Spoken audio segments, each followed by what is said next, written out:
Hello, and welcome to the series created for instructional assistants by the El Dorado County Office of Education. This module series has been created to support instructional assistants.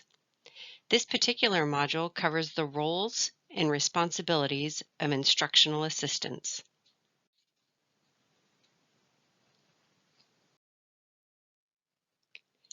As part of this web module series, we have incorporated a processing guide for you to use to take notes, make reflections on your learning, and jot down additional questions you may have as you think about your roles and responsibilities as an instructional assistant.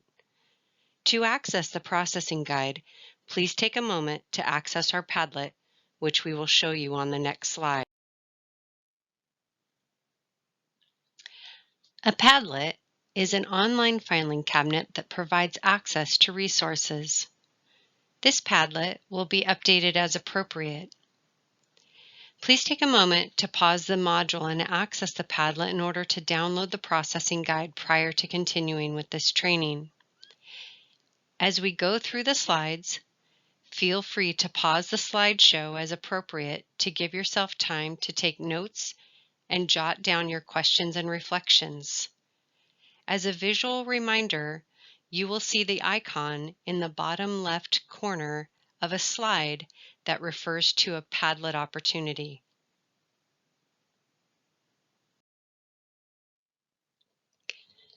Module 1 will cover these specific objectives for an instructional assistant. Help define what an instructional assistant is, their roles, responsibilities, and professionalism. Module 1 will conclude with a reminder of the Padlet and additional resources available for you to access. An instructional assistant is a school employee who works under the direction of a teacher or other licensed or certified professional. The responsibilities of an instructional assistant may vary depending on the educational setting. On your processing guide, take a moment to fill in the blanks to complete the definition.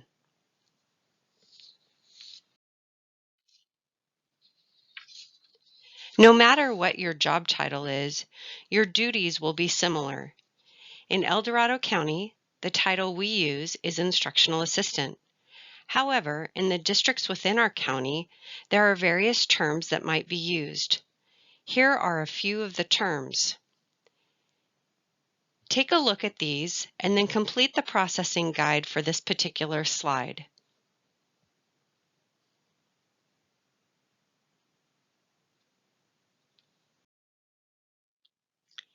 In our next section of this module, we will take a look at some of the roles an instructional assistant may cover.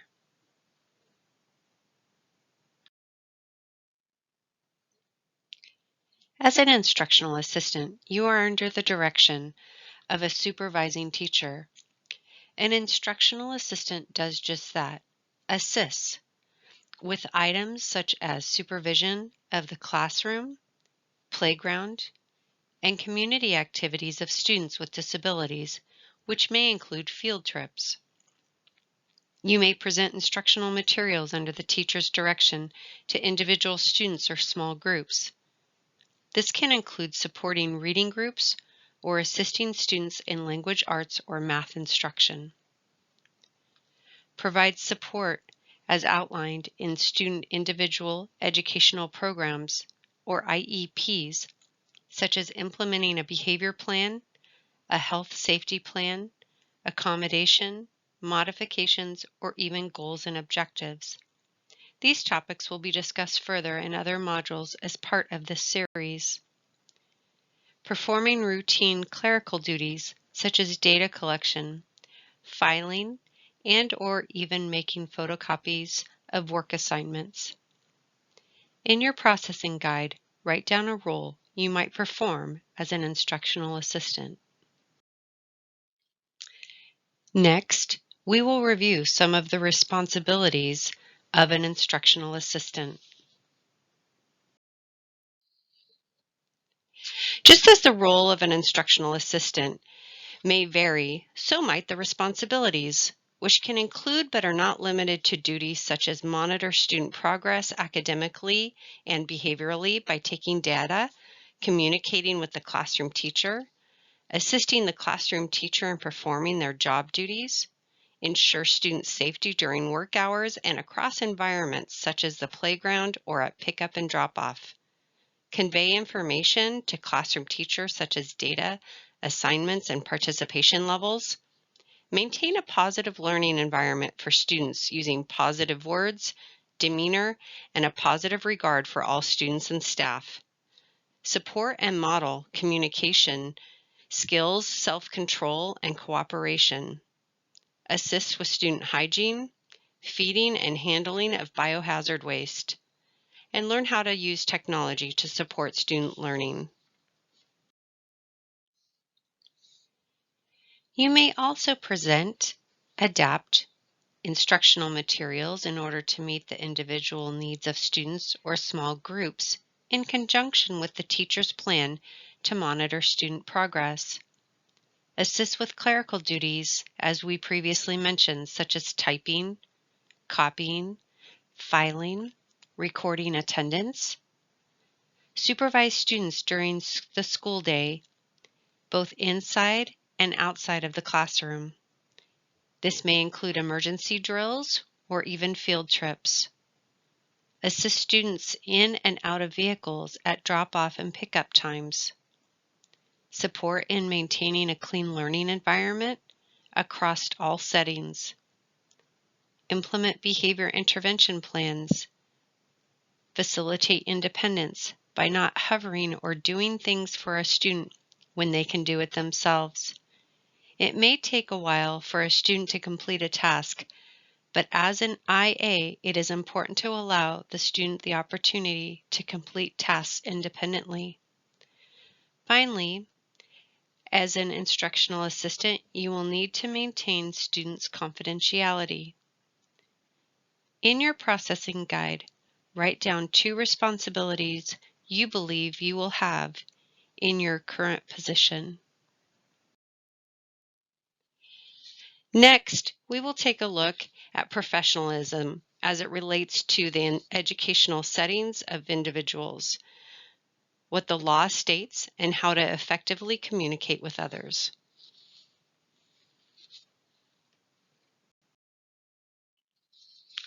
Students with disabilities may require instructional assistance in a variety of settings and/or environments, such as general education classrooms, playground or recreational areas, PE, bathroom, special education classroom, bus stop, transportation drop-off and/or pickup areas, field trips, or community-based instructional opportunities. These are some of the examples of settings that an instructional assistant may support. What others can you think of? Jot them down in your processing guide.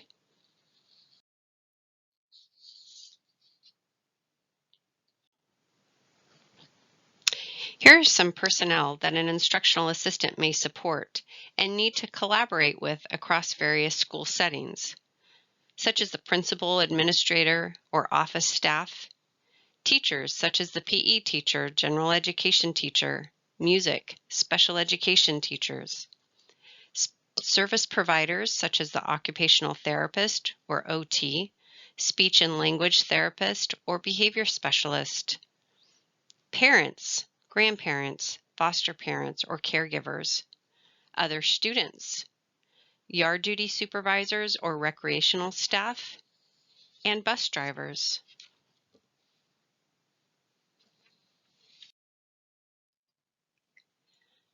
FERPA stands for Federal Educational Rights and Privacy Act. This is a federal law that protects the privacy of students' educational records. This law applies to all schools that receive federal money. Your job is to maintain student confidentiality. That means you do not speak about student behavior or skills with other staff members who don't work with the student or have an educational interest. It can be difficult, but it is the law. You will have personal knowledge about a student, and at other times, staff or teachers may ask questions about a particular student. The student that has special education services has legal protections. If you are unsure how to respond to another staff or parent or another student that is asking specific questions about a particular student, please refer them to your supervising teacher or program administrator. Please take a moment to complete the true-false question in your processing guide related to FERPA. Confidential information. Confidential information could include written information left in an unsecured location, which could include assessment data, behavior records, or data collection sheets, academic performance, family information, such as whom the student lives with and their address. This could be Social Security or student identification numbers, or any personally identifiable information. This includes pictures of the student. If you have information that needs to be shared with other staff members that have an educational interest, make sure that you are in a secure location and out of the earshot of others. The student that has special ed services has legal protections under FERPA. If you are unsure how to respond to another staff that is asking specific questions about a particular student, refer them to your classroom teacher or supervisor. In the processing guide, please take a moment to circle the items that can be considered confidential information. A very important responsibility is to collaborate with others in a professional manner. When collaborating with a teacher, it is important to make sure to ask if there are additional supports the teacher or staff needs from you. Make sure to know who to express your views, concerns, or questions to when unclear. The relationship with a parent can be challenging, as you may know the parent from outside of work, such as church, sporting events, other community activities. Remember in your professional work role to follow your job duties and responsibilities, and clarify with your classroom teacher or program administrator what the expectations are about communicating with parents to maintain professionalism. Remember, FERPA applies in all settings. In your processing guide, please complete the question related to FERPA.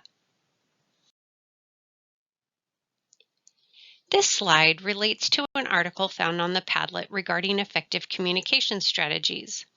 Each of these subtitles on the slide relates to the LRP article. Please review the article to better support effective communication skills in the workplace. There is also a question on the processing guide that you can complete after reviewing the article located on the Padlet.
If concerns arise during work, or a family asks you questions or brings up concerns, please make sure you're consulting with your classroom teacher or your program administrator. You should not be communicating directly to the parents unless directed by your classroom teacher or program administrator. Of course, you can always greet parents, ask them about routine things, but you want to make sure to clarify with your supervisor what you can and cannot discuss with families. Ensure that you have a system in place for effective communication. These are things such as a communication log or an online Google document. We want to make sure that you're honest. Your team needs to know what is working and what is not. You, as an instructional assistant, will need to tell the team where you need additional support. You want to be a person that keeps your word and follows through. Don't make excuses. Ask for clarification if you are unsure about something. Do not assume. This could ultimately affect a student's progress towards independence. Everyone on the team is important, and that includes you. Don't be afraid to speak up. In the processing guide, write down the name of who you will consult with should you have questions or need support. If you don't know, please make sure that you're following up with that so you'll find out.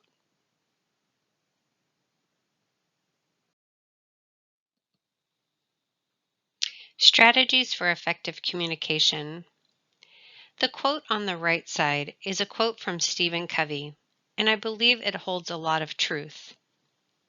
Most people do not listen with the intent to understand. They listen with the intent to reply. We recommend that you start each conversation with the intent to understand what is being said. Many people begin by listening, but as the other person is speaking, people begin to think of how to respond and may even interrupt the other person. If we go into the conversation with the intent on listening and not responding, then we will become a more effective communicator. It can be helpful to pause before responding. Often our best thinking is not in the moment, but rather once we are reflecting on the conversation. There are not enough hours in the day. Make sure that you are meaningfully communicating and not rushing the conversation. You may need to set aside specific time later to really effectively communicate with another individual on the team. You need to be aware of distractions. Make sure that you are fully present and focused on the other individual that you are speaking with. Make sure that your body language matches your words. Paraphrasing, clarifying, and reflecting back are great strategies to effective communication skills. Be aware of your tone of voice, volume, and setting that you are in when communicating. Using a playground voice inside a classroom would not be appropriate. Be mindful of where you are. Communication does not mean agreement. However, you do need to be respectful. Finally, you want to ask questions. There are no silly questions. This will reduce any misunderstandings. Please take a few moments to complete the processing guide related to this slide. Finally, let's talk about additional resources. As a reminder, there are additional resources for you in the Padlet. We have mentioned a few of the resources throughout this training. However, we would encourage you to explore the Padlet and find additional resources located under Module 1 for instructional assistance, roles, and responsibilities. You can bookmark the Padlet on your computer should you wish, so you have easy access to these resources. Take some time to write down any last thoughts, questions, or wonderings you have on your processing guide.